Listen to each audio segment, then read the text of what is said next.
ให้គេបានចាប់ខ្លួននាងអ៊ីងធ្វើជាប្រពន្ធអ្នកប្រុសឆាប់ទៅជួយគេផងឲ្យចាប់ឡើងទៅយើង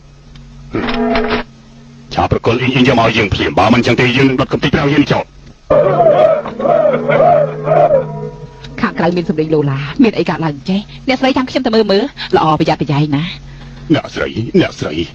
វិវត្តហើយហ្វៃហ្វូគេនាំចោលមកក្រុមមកឡោមព័ទ្ធទីនេះគេចង់ចាប់ខ្លួនអ្នកនាងអ៊ីងធ្វើជាប្រពន្ធគេថាទុកពេល3ថ្ងៃបើសិនជា3ថ្ងៃក្រោយមិនប្រកល់អ្នកនាងអ៊ីងគេទេគេនឹងបិទកំតិចព្រះវិហារនេះចោលហើយមនុស្សទាំងប៉ុន្មានក៏គេសម្លាប់ចោលទាំងអស់ដែរតើយើងធ្វើយ៉ាងម៉េចទៅលោកចៅអធិការឥឡូវនេះគឺធ្វើយ៉ាងម៉េចទៅរឿងនេះណាចាំអាត្មាហៅបងប្អូនទាំងអស់គ្នាជួបជុំគ្នាសិនទើបបានម៉ែឲ្យខ្ញុំទៅជាមួយពួកចៅនោះទៅអ្នកនាងមិនបានជាធ្វើយ៉ាងនេះមិនកើតទេឲ្យតែយើងមានរង្វាន់ប្រកាសជាមានគេសុខចិត្តធ្វើការខ្ញុំមានវិធីមួយតែមិនដឹងថាទៅរួចឬមិនរួចទេរឿងនេះទុកឲ្យអ្នកស្រីជាអ្នកសម្រេចទៅបាននាងនិយាយមកចោះលោកចៅអធិការចេញទៅក្រៅប្រកាសថាអ្នកណាអាចបណ្ដេញចៅនោះបានយើងនឹងឲ្យអ្នកនាងអ៊ីងរៀបការជាមួយនឹងគេនោះនេះជាវិធីល្អតាមមើលយើងគ្មានផ្លូវជ្រើសរើសទៀតទេ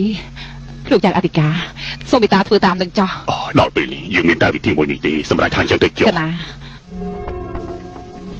បដាជគុណតើពួកចៅយ៉ាងម៉េចទៅហើយលោកគ្រូអាត្មាប្រកាសថាបើអ្នកណាអាចដេញចោលនោះបានគេនឹងឲ្យអ៊ីងរៀបការជាមួយអ្នកនោះប៉ុន្មានតើអូបានសពមានលទ្ធភាពទេខ្ញុំកណាមានបើអញ្ចឹងចាំយើងជួនអូបានសពទៅជួបអ្នកស្រីចុះកណាសូមជើញអ្នកស្រី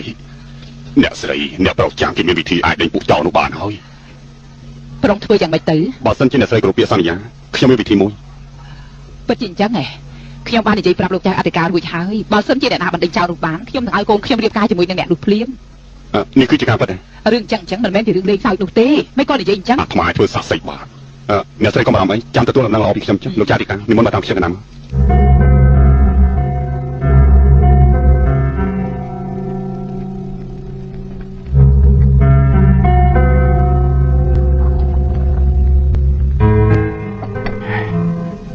តើឯងចង់ធ្វើយ៉ាងម៉េចលោកចៅអធិការផែនការរបស់ខ្ញុំកណាតើការលោកចៅអធិការជួយទៅបាទអើយអាត្មាអត់ចេះអីទេតើអាត្មាជួយយ៉ាងម៉េចទៅកុំបារម្ភអីខ្ញុំកណាមានបងប្អូនម្នាក់ឈ្មោះទូប៉រហស្សនាមរបស់គេគឺមេតបសេះសគេប្រកាសជាអាចជួយបានធ្វើយ៉ាងម៉េចទៅឥឡូវនេះគេមានកងទ័ពចំនួនជាង 10,000 អ្នកការពារព្រំដែនគេក៏ជាមិត្តរបស់ខ្ញុំកណាដែរឲ្យតែខ្ញុំកណាសរសេរសម្បត្តិឲ្យគេប្រកាសជាជួយខ្ញុំកណាតែការធ្វើដំណើរនេះវិញឆ្ងាញ់ណាបើសិនជាមិនចង់ឲ្យធ្លាក់ធ្លុយតើតែឲ្យអ្នកទុកចិត្តទៅបានលោកចៅអធិការឲ្យកណាទៅតែម្ដងទៅលោកចៅអធិការព្រមទទួលកណាក៏គួរតែជួយដល់ព្រះវិហារនេះដែរ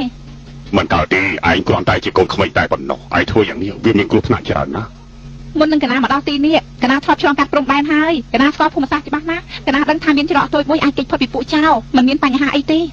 បានចាំឲ្យគេទៅចុះមួយយ៉ាងទៀតគឺជាកូនក្មេងពួកចៅមិនសូវចាប់អារម្មណ៍នឹងគេទេគេទៅតែម្នាក់ឯងយ៉ាងនេះយើងមានការបារម្ភខ្លាំងណាស់ឥឡូវចេះទៅចុះណាចាំយើងអាចឆុងទៅជាមួយគេគ្រាន់បានជាគ្នា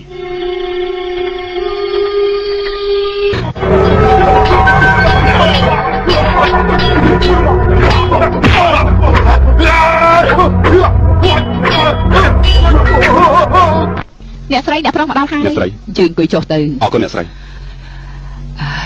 ម្ដងនេះដោយសារតែមានអ្នកប្រុសជាអ្នកជួយខ្ញុំបានជាពួកខ្ញុំផុតពីគ្រោះថ្នាក់គ្រួសារខ្ញុំទាំងមូលគឺអ្នកប្រុសជាអ្នកជួយស្រង់ជីវិតឡើងដូច្នេះហើយខ្ញុំចាក់ស្រាមអពេញនេះដើម្បីជូនសកលអ្នកប្រុសអាចបណ្ដេញពួកចៅបានក៏ដោយសារអ្នកស្រីជួយដែរបើសិនជាមិនមែនកងទ័ពមកតាន់ពេលទេយើងទាំងអស់គ្នាប្រកបជាស្លាប់បាត់ទៅហើយឥឡូវអ្វីបានកន្លងផុតទៅហើយសូមអ្នកស្រីកុំរំលឹកវាទៀតអីហងនាងចាក់ស្រានេះជូនអ្នកប្រុសមកពេញទៅខ្ញុំត្រូវតែសងគុណអ្នកប្រុសអញ្ចឹងណាអ្នកស្រី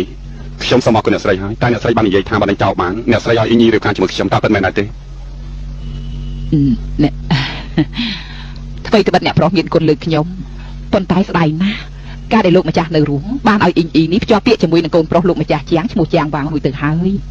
ឥឡូវនេះខ្ញុំសរសេរសម្បត្តិឲ្យគេមកភ្លាមហើយចុះបើសិនជាគេមកតាន់តើឲ្យខ្ញុំនេះដោះស្រាយជាមួយនឹងគេនោះយ៉ាងម៉េចខ្ញុំមិនមែនជាមនុស្សរមើលគុណនោះទេតែខ្ញុំបានឲ្យអ៊ីងនេះធ្វើជាបងប្អូនថ្វាយជាមួយអ្នកប្រុសចោះបានហើយមនុស្សស្មានថាអ្នកស្រីជាមនុស្សបែបនេះសោះខ្ញុំនិយាយសិនណា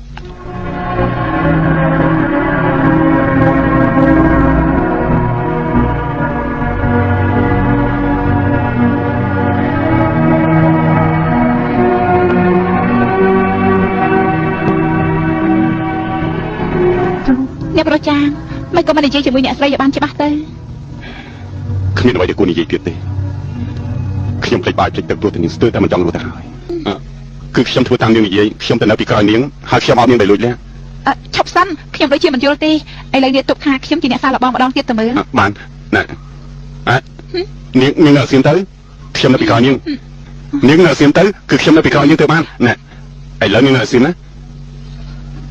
នាងកុំកម្រើកឲ្យសោះខ្ញុំនៅទីណា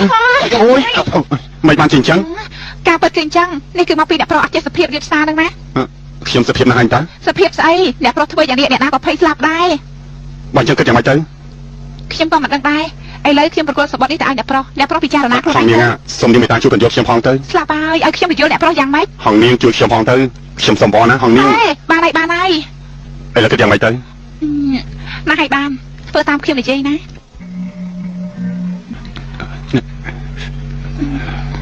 កុំភ័យអីតាំងអារម្មណ៍ទៅឥឡូវធ្វើតាមខ្ញុំ បាន